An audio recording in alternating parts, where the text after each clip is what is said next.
Une vieille croyance est que ce qui permet de faire grossir un muscle, n'importe lequel, c'est de casser ses fibres musculaires. Alors en fait, non, il vaudrait mieux éviter le plus que possible de casser et donc d'engendrer une inflammation de plus ou moins importante. L'inflammation, c'est normal, c'est une des étapes normales d'après-exercice qui se suit de la phase d'hypertrophie.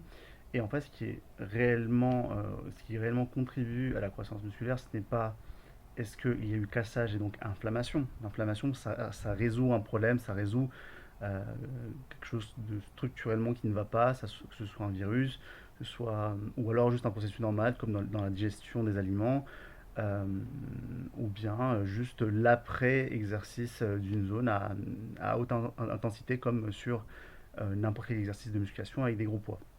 Ça, c'est ce que fait l'inflammation.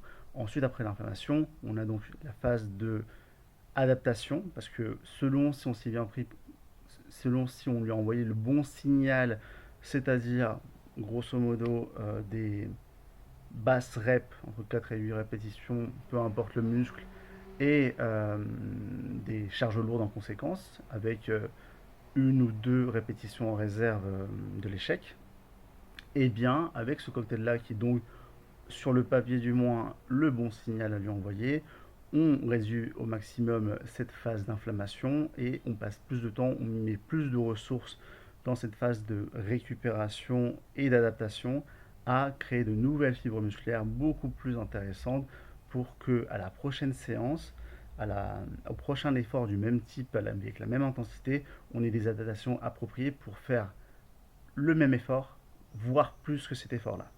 Et c'est ça qu'on recherche de manière continuelle dans ce qu'on appelle la surcharge progressive.